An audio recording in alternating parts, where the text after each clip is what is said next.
Assalamu alaikum, beta. Uh, in the last classes, we have done chemical energetics complete, and group 2 जो है वो छोटा सा part था जो है उसमें एंथैल्पीज इन्वॉल्व थी, वो हमने कर लिया, जिसमें सॉल्विटी ऑफ ग्रुप 2 सल्फेट था और thermal decomposition of carbonate nitrate के बारे में जो क्वेश्चन जो हमने एएस में पढ़ा था उसके बारे में he is asking frequently here, तो वो भी जो है आपको इस टॉपिक के साथ जरा करवा देंगे। एक टॉपिक जो हमारे पास नया आया है जिसका नाम है entropy and Gibbs free energy. तो before we start entropy and Gibbs free energy, तो हमें जो है कुछ चीज़ों को जो है नोटिफाई करना है, देखना है कि एक्चुअली इसको क्यों इंट्रोड्यूस करवाया गया और इसमें जो है एक्चुअली इसके पीछे जो है थीम क्या। The first thing is spontaneous reaction. देखें हमारे पास रिएक्शंस जो है केमिस्ट्री में बहुत सारे रिएक्शंस हो रहे होते हैं, उनमें से some reactions are spontaneous and some are non spontaneous. Spontaneous reactions are those reactions which occur on their own accord, जो खुद ब खुद हो रहे होते हैं, और नॉन स्पॉन्टेनियस रिएक्शन वो होते हैं जो खुद नहीं हो रहे होते और हमें करवाना होता है। जिसमें फिजिकल चेंजेस की अगर मैं बात करूं तो इवोपोरेशन जो है दैट इज स्पॉन्टेनियस, ठीक है, वो चल रहा होता है। अब बारिश का पानी जो है ऊपर से नीचे की तरफ तो आएगा, ये बात तो स्पॉन्टेनियस है, लेकिन if you want to lift the water back to the roof या उसको ऊपर करना है तो आपको उसके लिए मोटर पंप चलानी पड़ेगी या आपको किसी गैलन में लेके जाना पड़ेगा, दैट इज नॉन स्पॉन्टेनियस। तो इसकी सिंपल सी एग्जांपल जो है दैट इज, ये एक बॉल है, अगर ये हाइट के ऊपर है, इसकी एनर्जी इस वक्त ज्यादा है तो ये नीचे आ जाएगा। इसको मैंने सिर्फ हल्का सा क्लिक करना है और ये नीचे की तरफ आएगा, और जब तक ये नीचे नहीं आ जाता ये रुकेगा नहीं बीच में। अच्छा, अब इस ऐसे प्रोसेस जिसमें the first person who has given which reaction will be spontaneous, he said कि एक्सोथर्मिक रिएक्शंस आर स्पॉन्टेनियस। तो इट लुक्स वेरी सिंपल कि हाई एनर्जी से लो एनर्जी पे आ रहा है और ये प्रोसेस ऐसा कोई भी होगा तो एक्सोथर्मिक। तो ये क्राइटेरिया था। And the first criteria for the spontaneous reaction was those reaction which are exothermic, they will be spontaneous. We said okay. Non-spontaneous process, a process which does not take place on their own accord, and nature does not favor these processes. जैसे इसी ball को we need to lift up, अगर मैं इसको यहाँ से force करना शुरू करता हूँ तो I have to provide energy। जैसे यहाँ तक पहुँचाया इस बॉल को, लेट्स से मैं बॉल को यहाँ पे बना देता हूँ, तो यहाँ से इसको मैं छोड़ दूँ ये वापस नीचे आ जाएगा, लेकिन इसको जब तक आपको लिफ्ट करना है तो ये लिफ्ट करते रहेंगे, ये ऊपर जाता रहेगा। तो this is non spontaneous, nature इसको फेवर नहीं कर रही, and this work can be done at the cost of energy.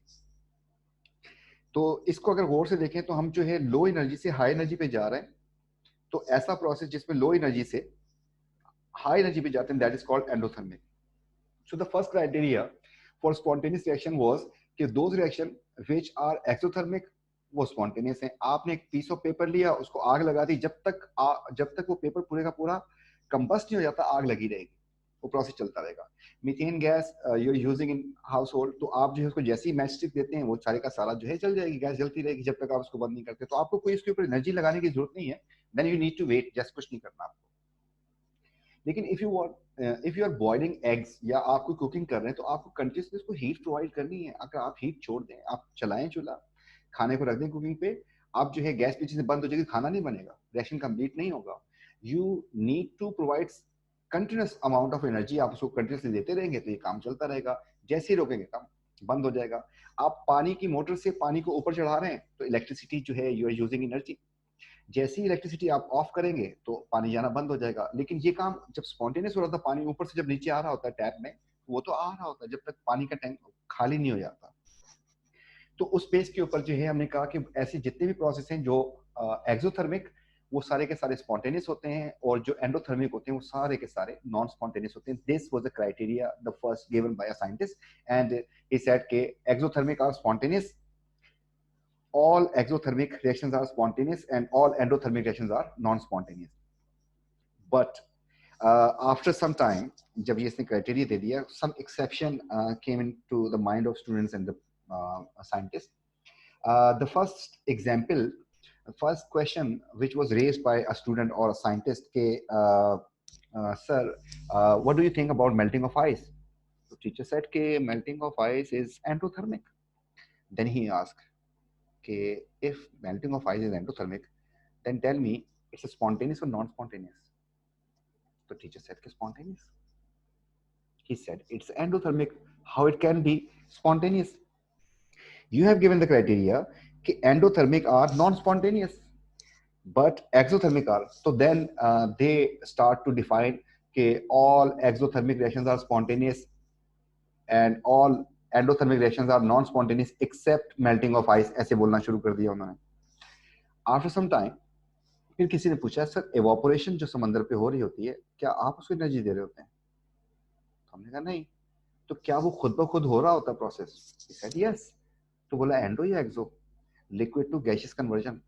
तो सोचा कि ये तो एंडोथर्मिक प्रोसेस है, तो उसने कहा स्पॉन्टेनियस तो नहीं होना चाहिए.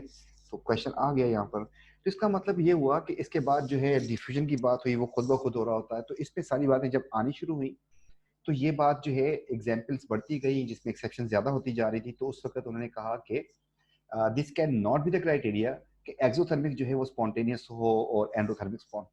मेजॉरिटी है आज भी 95% अगर आप देखेंगे रिएक्शंस तो एक्सो सारे स्पॉन्टेनियस हैं, एंडो सारे नॉन स्पॉन्टेनियस हैं, लेकिन कुछ एक्सेप्शंस हैं. तो लेकिन अगर किसी डेफिनेशन में किसी लॉ में ऐसी बात आ रही है कि एक्सेप्शन ज्यादा हो रही है, इसका मतलब कि लॉ ऑथेंटिक नहीं है. तो इसका मतलब ये डिसाइड हुआ कि ये जो है this can not be the only criteria for spontaneity of reaction, reaction spontaneous होगा या नॉन स्पॉन्टेनियस होगा. तो ये वाली बात जो हमने यहाँ पे लिखी, melting of ice, evaporation, diffusion like examples endothermic.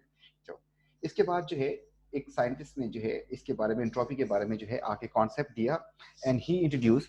इसने कहा कि भाई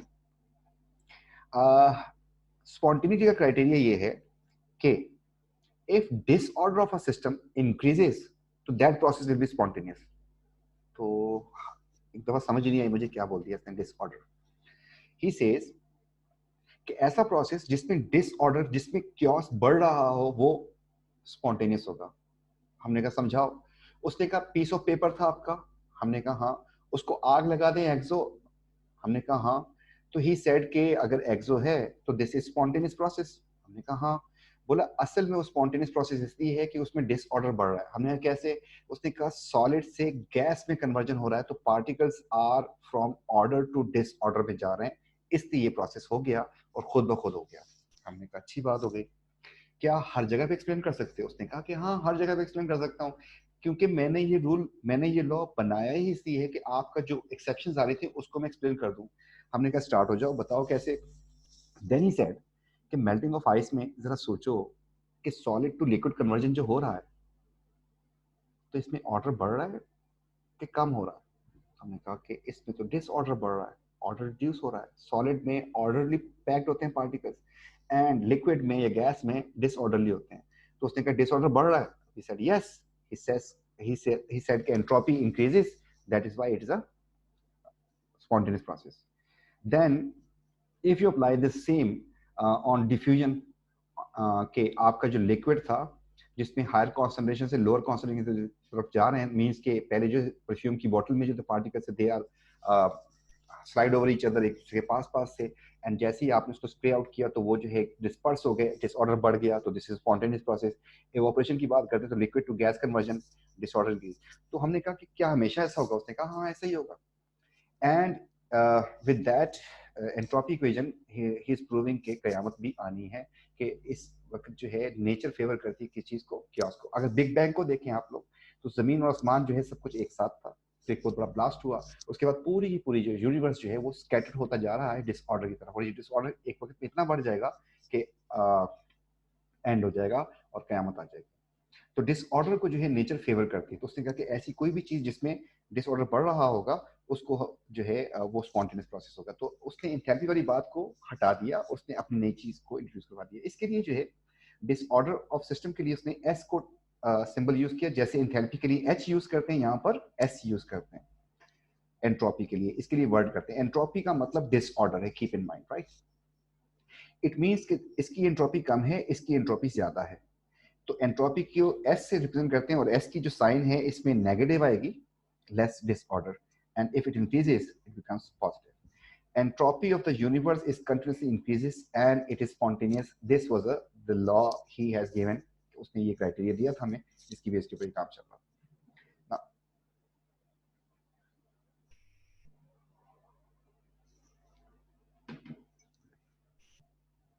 Criteria for the feasibility of reaction. According to him, entropy disorder increases to spontaneous and decreases to non-spontaneous. Now, first of all, आपको ये बात ध्यान में रखनी है कि वहां पर डेल्टा एच जो था, एंथैल्पी जो थी, it should be negative, negative मतलब एक्सो तो स्पॉन्टेनियस था, उसको इसने हटा दिया। उसने कहा कि उसको आप छोड़ दें, आप मेरी बात करें। हमने कहा ठीक है जी। यहाँ पर सबसे पहले जो है इसने मेल्टिंग ऑफ आइस में सॉलिड से डिसऑर्डर, तो एंट्रोपी जो है इंक्रीज कर रही है, ये बात समझ आ रही है आपको।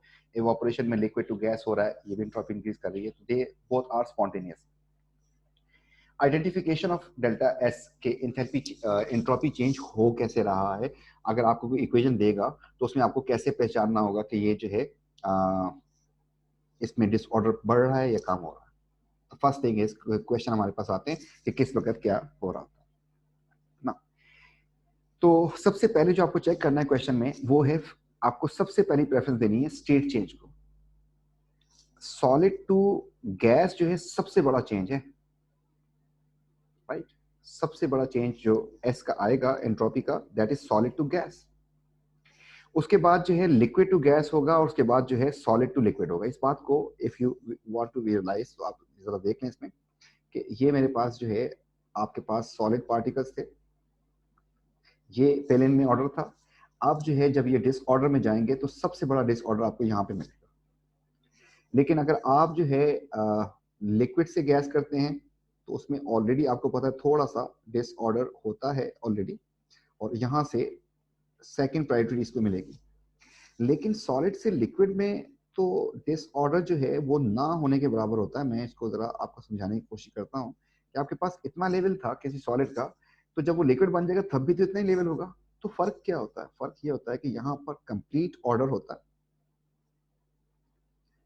और यहाँ पर डिसऑर्डर आ जाता है। तो फर्क क्या होता है? बस मूवमेंट की टाइप चेंज हो जाती है, स्पेसिस यहाँ पर भी नहीं होती, ठीक है, तकरीबन ना होने के बराबर होती है। तो यहाँ पर this is the least which is solid to liquid. Solid to liquid में लीस्ट होगा entropy change. Solid to gas में लार्जेस्ट होगा, जो हमने यहाँ पे लिखा है solid to gas largest.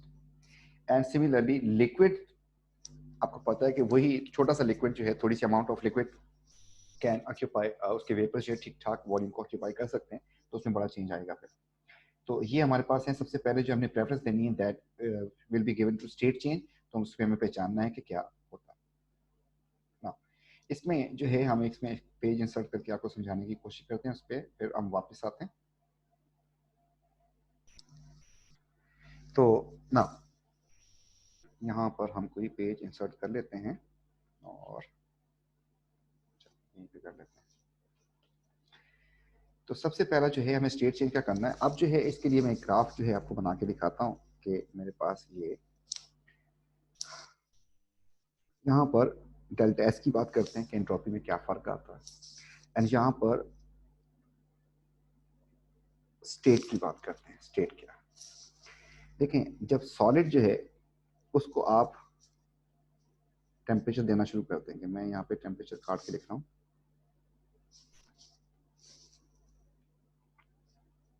Temperature इस तरफ ना। जब आप किसी सॉलिड को हीट करेंगे तो उसका जो है उसमें डिसऑर्डर बढ़ना शुरू हो जाएगा। पार्टिकल्स पहले फिक्स पोजीशन पे थे, अब उनकी वाइब्रेशन बढ़ जाएगी, तो पहले जो ऑर्डर था वो डिस्टर्ब होगा। जैसे ही वो सॉलिड से लिक्विड में कन्वर्ट होगा, मतलब एक सॉलिड आइस का जो है एक ड्रॉप बनेगा पहला, तो आपको नजर आता है कि ड्रॉप जो है बड़ी जगह को ऑक्यूपाई कर लेगा, फैल जाएगा, तो एकदम से यहाँ पर आपके पास एक इंक्रीज आ जाएगा, राइट। तो हमने यहाँ पर कर दिया कि ये एक हमारे पास डेल्टा एस आ गया। इसमें इससे पहले जो इतना बड़ा शार्प चेंज नहीं आ रहा था, और यहाँ पर जो फिजिकल स्टेट थी दैट वाज ओनली सॉलिड। अब जैसे ही वो लिक्विड बना तो आपके पास जो है एक बहुत बड़ा चेंज आ गया। अब लिक्विड में आप उसको हीट करते जाएंगे तो उसके पार्टिकल्स जो है वो पहले स्लोली मूव करते थे, अब वो आहिस्ता आहिस्ता जरा ज्यादा मूव करना शुरू कर देंगे, कुछ ऐसा हिसाब किताब हो जाएगा। और उसके बाद जो है ये लिक्विड का, इसको थोड़ा सा और स्ट्रेट कर देता हूँ, ऐसा हो गया, and now it is liquid. Liquid में उसका मतलब आपके जेहन में क्वेश्चन आ रहा होगा उसमें डिसऑर्डर कैसे बढ़ रहा है? भाई टेम्परेचर बढ़ा रहे हैं, उसमें रैंडम मूवमेंट जो है वो जरा फास्ट होती जा रही है, डिसऑर्डर बढ़ता जा रहा है। Now liquid is going to be converted to gas, वो गैस में कन्वर्ट होने जा रहा है। जब लिक्विड गैस में कन्वर्ट होगा तो आप सोचें कि क्या होना है। तो एक छोटा सा ग्लास में 2 या 4 ड्रॉप्स जो होंगे वो जब गैस में कन्वर्ट होंगे तो दे ऑक्यूपाई लॉट ऑफ वॉल्यूम। तो उस वक्त जो चेंज आएगा वो बहुत बड़ा चेंज होगा, कुछ ऐसा होगा। और उसके बाद जो है फिर गैस होगी, और गैस का भी डिसऑर्डर रुकेगा नहीं। आप उसको जितना हीट करते जाएंगे, जितना टेम्परेचर देते जाएंगे, उसमें जो है उसकी फिजिकल स्टेट जो है वो पार्टिकल्स अपार्ट होते जाएंगे। तो दिस इज गैस, ये इसकी फिजिकल स्टेट हो गई। यहाँ पर हमने सबसे पहले जो देखा वो क्या हुआ प्रोसेस, इस प्रोसेस की अगर हम बात करते हैं तो यहाँ पर जो पहला चेंज आ रहा है सॉलिड से, ये हुआ है मेल्टिंग, इट इज मेल्टिंग। जबकि यहाँ पर क्या हो गया, बॉइलिंग हो गई। ठीक है, जैसे वहां पे हीटिंग एंड कूलिंग कर्व चलती है, यहाँ पे ये। तो यहाँ पर दिस इज डेल्टा एस, मैं दिखा रहा हूँ आपको इसकी जो डेल्टा एस की जो वैल्यू में जो फर्क आ रहा है, if you compare with the x axis और सॉरी वाई एक्सिस, तो this is a change. Let's say it was 2 तो 5 हो जाएगा, इसमें इतना बड़ा चेंज नहीं आया, दिस इज डेल्टा एस। जबकि यही डेल्टा एस जो है अगर हम यहाँ पे चेक करें तो यहाँ पर बहुत मेजर चेंज आया है, and this is also delta S. But this delta S is liquid to gas, that is why it is huge, and this delta S is equals to solid to liquid, तो it is small change। तो आपके पास जो है कुछ इस तरीके से जो है इसमें चेंजेस आ रही होंगी। तो सबसे पहले whenever you see the equation, आपको प्रेफरेंस देनी है, किसको देनी है, स्टेट चेंज को। लिक्विड से गैस में कन्वर्जन या सॉलिड से गैस में conversion is a huge conversion, huge disorder. ठीक है जी ना। सेकंड क्या चीज चेक करनी है आपको, मोल्स चेक करना है। अगर मोल्स इंक्रीज कर रहे हैं, कम मोल से ज्यादा मोल्स बन गए, तो इसका मतलब कि डिसऑर्डर बढ़ गया। ठीक है, और अगर आपके पास ज्यादा मोल से कम मोल बन गए तो डिसऑर्डर। इसमें जो है अभी कुछ एग्जांपल्स भी आपको बताते हैं, करते हैं उसको जरा देखते हैं। तो हमारे पास ये जो है, जैसे ये हमने बनाया यहाँ पर, इसको जरा गौर से देखते हैं। तो पहले इसमें हमने सबसे पहले किसको प्रेफरेंस देनी है, हमने स्टेट चेंज को प्रेफरेंस देनी है। तो स्टेट चेंज देखते हैं। ये सॉलिड था आपके पास, अब क्या बन गया, गैस। ठीक है, ऑक्सीजन को कुछ नहीं, ऑक्सीजन ऑलरेडी गैस था। ठीक है, अगर सॉलिड से गैस हो रहा है इसका मतलब डिसऑर्डर बढ़ रहा है इसका, और ये बहुत बड़ा चेंज है। इसलिए मैंने यहां पर इसको लिख दिया कि ये पॉजिटिव हो गया मेरे पास, एंट्रोपी इंक्रीज कर गई इसकी। सेकंड वाले में आते हैं, अब देखें क्या हो रहा है। ये लिक्विड है, एक्वस एक्वस, लिक्विड और एक्वस का मतलब इतना खास फर्क नहीं होता, लेकिन ये सॉलिड से एक्वस में चला गया, मतलब solid particles are compactly packed and in aqueous they are scattered. तो यहाँ पर इस फॉर्म से इस फॉर्म में जब जा रहा है, इसका मतलब कि उसका डिसऑर्डर इंक्रीज कर रहा है। इसके लिए भी वैल्यू जो है हमने लगा दी पॉजिटिव। नेक्स्ट पे मूव करते हैं, तो हम यहाँ पे देखते हैं कि क्या हुआ। यहाँ पे देखें, ये भी गैस है, ये भी गैस है, और ये सॉलिड हो गया। मतलब पहले the particles are apart from each other, they were in the gaseous form, now they are the forces develop between them and they are now compactly packed in solid state में आ गया। इसका मतलब ये हुआ कि एंट्रोपी जो है इसकी डिक्रीज कर रही है। तो हमने लिखा यहाँ पर इट इज नेगेटिव। इसमें ऑर्डर बन गया, इसमें डिसऑर्डर नहीं, डिसऑर्डर खत्म हो गया, ऑर्डर में आ रहा है। अगर कोई चीज ऑर्डर में आ रहा है तो फिर इसका मतलब कि वो नॉन स्पॉन्टेनियस हो जाएगा। द नेक्स्ट वन, यहां पर आप देखते हैं तो यहां पर भी गैस है और यहां पर भी गैस है, this is gas, this is gas. अब हम छोड़ देते हैं गैस को, फिर स्टेट चेंज तो हो ही नहीं रही। तो स्टेट के बाद किस चीज को प्रेफरेंस देनी है, आपको देनी है मोल्स को।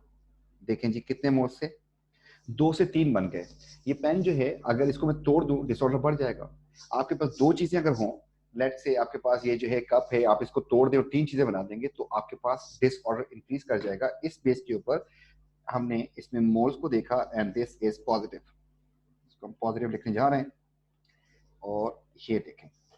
लेकिन यही बात अगर आप इस पे अप्लाई करते, मैं इसका कलर चेंज करके समझाता हूँ आपको। अगर आप इस पे करते कि 1 मोल इसका हो गया, 1 मोल इसका हो गया और 1 मोल इसका बन गया, मतलब आपके पास 2 मोल से 1 मोल बन गया, आप कहते कि डिसऑर्डर कम हो गया। पहले डिसऑर्डर ज्यादा था, अब कम हो गया, इसकी वैल्यू नेगेटिव होनी चाहिए थी। नहीं, आप कर ही नहीं सकते। आपको सबसे पहले स्टेट को, फिजिकल स्टेट जो है उसको देखना है, उसके बाद जो है आप मोल्स के ऊपर आएंगे। ठीक है, मोल का चेंज बहुत माइनर चेंज है, लेकिन फिजिकल चेंज जो है वो बहुत बड़ा चेंज होता है। That is why we were seeing, हम पहले सबसे पहले देखा हमने किसको? फिजिकल चेंज को। फिजिकल जो है हमने देखा कि यहाँ पर सेम था, तब हमने मोल्स के ऊपर गए, फिर हमने इसको क्रॉस किया, हमने इसको देखना शुरू किया ना। द नेक्स्ट वन में देखते हैं तो हमारे पास नजर ये आ रहा है कि सॉलिड सॉलिड ये तो चेंज नहीं मानता इसको, मैं हम नहीं समझते इसमें कोई बड़ा काम हो। हाँ, गैस से सॉलिड हुआ, gas scattered amount, scattered thing is confined into a point, और जिसकी वजह से सॉलिड बन गया, पार्टिकल्स करीब आ गए। तो पहले ज्यादा डिसऑर्डर था, अब जो है डिसऑर्डर्स का कम हो गया। इसका मतलब कि हमने अब भी स्टेट्स की वजह से कहा कि ये नेगेटिव हो गई वैल्यूज की। नेक्स्ट वन, नीचे वाले को देखते हैं, इसमें क्या हो रहा है।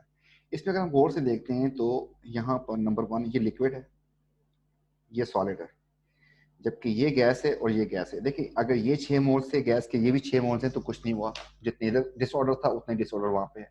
हाँ, अब किसको देख रहे हैं हम देख रहे हैं कि लिक्विड से सॉलिड बन रहा है।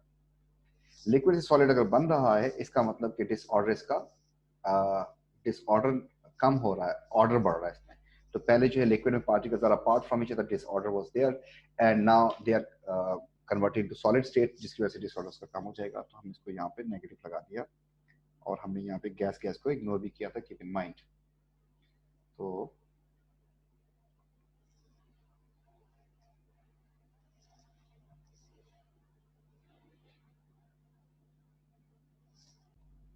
यस, तो यहाँ पर हमारे पास ये, इसको हमने हटा दिया यहाँ से कि भाई इसमें सॉलिड सॉलिड का चेंज जो है that is ignorable, and I am removing it. तो हमने इसमें जो चेंज देखा, that change is, it was actually liquid and this is solid. तो इसकी बेस के ऊपर इसकी वैल्यू जो है एक्चुअली देखना इसको था, क्योंकि वो इसमें नेगेटिव हो जाएगी हमारे पास वैल्यू, तो हम इसको नेगेटिव लिखने जा रहे हैं। Now this value is negative. और गैस के मोल्स दोनों तरफ बराबर हैं, 6 से 6 हैं, उसमें कोई चेंज नहीं आया इतना मेजर। और यहाँ पर लिक्विड से जो सॉलिड हो रहा है, तो this is major change. The next one is the last one. इसमें चलते हैं, देखते हैं इसको क्या इसमें हो क्या रहा है। तो द फर्स्ट थिंग इज कि गैस के और गैस के जो मोल्स हैं इनको कंपेयर कर लें। यहाँ पर मोल्स बराबर नहीं है, ज्यादा से कम हो रहे हैं, इसका मतलब कि डिक्रीज हो रहा है। अब कोई और चीज भी देखते हैं, लिक्विड के मोल्स देखते हैं।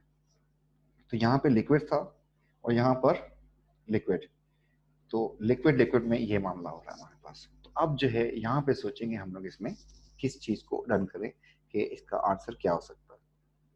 तो इस केस में, बट इस केस में अगर हम देखें तो लिक्विड से लिक्विड में, अगर मैं फॉर एग्जांपल यहाँ पे बात करता हूँ, आपके पास एक ग्लास था, इसमें लिक्विड था, 1 मोल था। अगर आपके पास के 3 मोल बन जाएंगे, वॉल्यूम तो उतना ही रहेगा ना, वो बस उनके मॉलिक्यूल का साइज छोटा हो जाएगा। मतलब यहाँ पर मॉलिक्यूल का साइज इतना था, आप उसको काट देंगे तो आपके पास 3 मोल बन जाएंगे, लेकिन वॉल्यूम विल रिमेन सेम। तो ये इतना बड़ा चेंज नहीं है लिक्विड से लिक्विड। हमें फिर प्रेफरेंस देनी थी, गैस में बहुत बड़ा चेंज आता है। यहाँ पर आपके पास 3 मोल से 2 मोल हो रहे हैं। तो इफ यू सी कि आपके पास 3 मोल थे ऐसे, and they join to form, कुछ ऐसा हिसाब किताब हो जाएगा, वो आधा आधा इसमें शेयर हो गया। तो यहाँ से इस डिसऑर्डर से इसमें, this is a big change gaseous form को। तो यहाँ पे हमें गैस को प्रेफरेंस देनी है कि गैस का चेंज जो है वो हमेशा ज्यादा होता है, तो उसको हम उस पर लेके आते हैं। तो जिसकी बेस के ऊपर जो है हमारे पास का आंसर बन जाएगा, गैशियस चेंज की बेस के ऊपर हम करेंगे इसको। और यहाँ पर हमारे पास इसको हमें डिक्रीज लिखना पड़ेगा कि इट इज नेगेटिव। ठीक है, ज्यादा मोल से कम मोल बन गए तो इसमें डिसऑर्डर बढ़ नहीं रहा, बल्कि इसमें डिसऑर्डर कम हो रहा है। तो यहाँ पर इसको हम, ठीक है जी। तो इंशाल्लाह जो है फिर इसको जो है हम इसी रिलेटेड कैलकुलेशन वाला जो है पार्ट जो है एक तो क्लासेस से और होगी, तो इंशाल्लाह इसको कंटिन्यू करेंगे। ठीक, तो आपका ख्याल रखिएगा। थैंक यू, टेक केयर, अल्लाह हाफिज़।